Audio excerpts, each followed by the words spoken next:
let's look at the negotiation offer.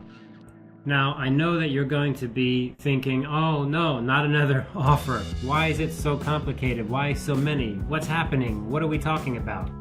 Well, it's actually not that bad. Think about when you go shopping at a market, like a night market, and you want to buy something and you negotiate. You try to get a lower price.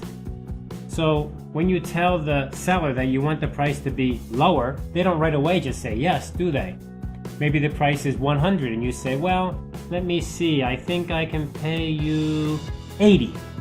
And then does the seller say, oh, 80, no problem, yes, I'll give you 80. No, the seller will say something like, 80, no, 80 is way too low, I can never make money that way. How about 90?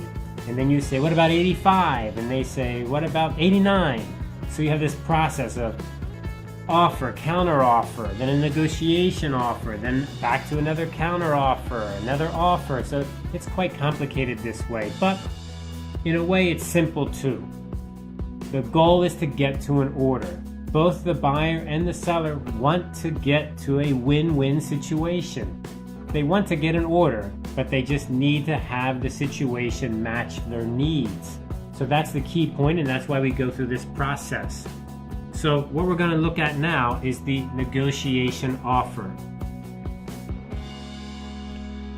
The seller may not agree to the changes that the buyer asked for. And so we're going to have another round, and that's called the negotiation offer.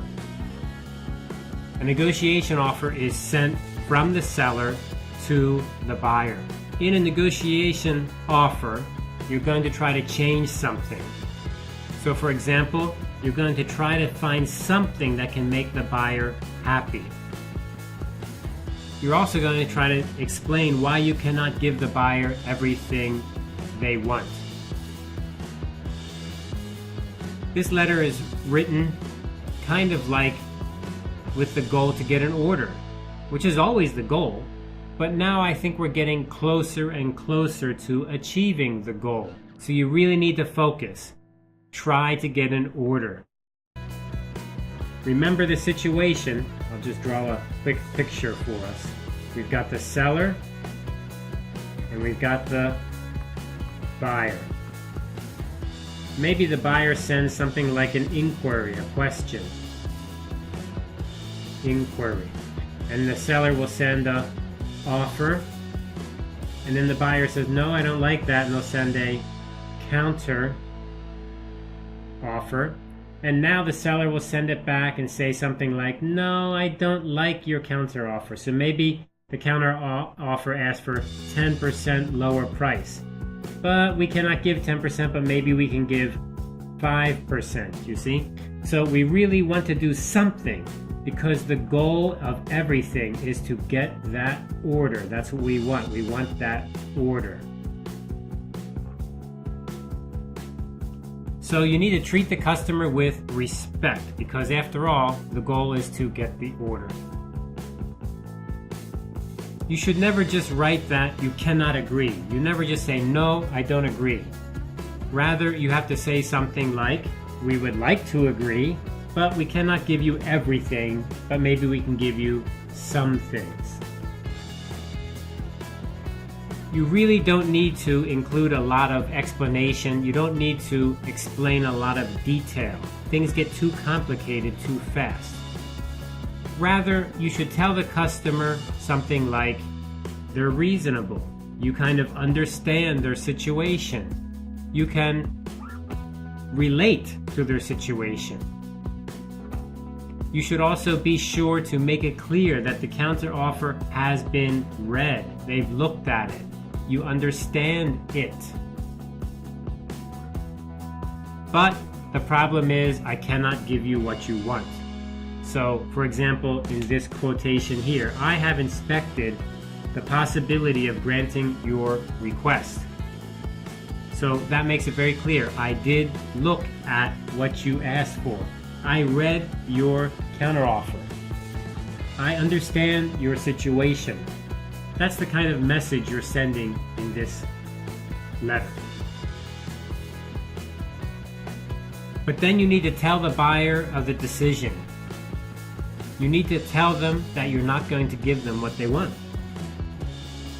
Oops. Do not make the reader read a whole lot. You don't want to tell a story. You don't want to say, well, let me explain. I would like to give it to you, but my boss, he would never agree. And I have been working at this company for so many years. Blah, blah, blah, blah.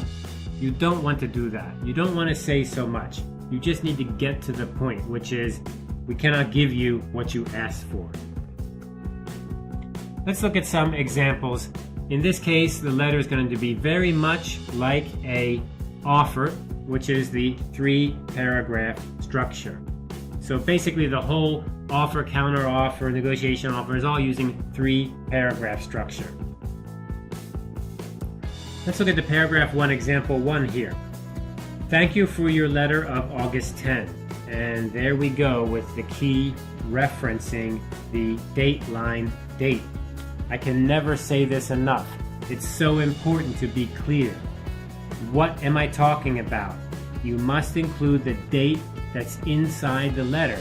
And this is another reason why it's so important to include that opening inside of your email. Not just begin writing in the body of the email, but to actually include the opening, which is who is the letter to and what is the date it is written. And a nice salutation, dear Mr. Smith. These are very important to make a good impression, but also to keep information clear, like in this situation. So August 10 is the date line of the last letter we received, which in that case was the counter offer. So that was the counter offer. And the counter offer came from the buyer, and it went to the seller, and the letter was written on, right there's the date line, August 10. So that's my reference. We examined your suggestion that we lower our list price another 5% to a total discount of 25%. Although we can understand that the competition is intense now, we cannot lower our price more. So right there, we're going to tell you cannot. So paragraph number 1, you get straight to the decision, right to the point. We cannot give you what you want. Let's look at example number 2. We were sorry to read that our offer does not suit you, right? Our offer, which is up here, the original offer. Reference your letter of July 25. What is July 25? Again, is that date line right there of the counter offer. It is our policy to quote the customer our lowest possible prices. I can assure you that the prices quoted are as low as we can go. Therefore, we cannot accommodate your request for lower pricing. It's really hard to be more clear than that, and that's just a few sentences, very quick, very right to the point. Maybe you're thinking, hey, that's not a great idea. I should be more considerate. I should have good manners. I should maybe talk to the customer more. Just the opposite is true. The more you write, the more you make that person read. Then later you say, and I reject your counteroffer. That's going to make them more frustrated and more angry, not happier. So get right to the point as fast as you can. Example number 3. I was pleased to receive your communication of June 10. That's beautiful. Right there is the date line from the counteroffer. In view of our new entrance into your market, I feel we can meet your request of a further price lowering. The new prices will be lowered an additional 2% to bring the total discount to 20%. Wow, so there is an example of accepting or agreeing to the counteroffer's demand or request. And now we summarize, we make it clear. What is it we're talking about? it would not be good just to write this letter and say, yes, I will give you 2%, because it's not clear. 2% of what? 2% of 100%? Or 2% on top of another 20%? What is it? So here they're being very, very clear. I'm going to give you another 2% plus 2, and then the total discount is equal to 20%. Very clear. So the price is in the catalog, then you can minus 20%. You don't want to cause confusion at this stage. It would be a lot of trouble if the reader didn't understand what it is that you actually need.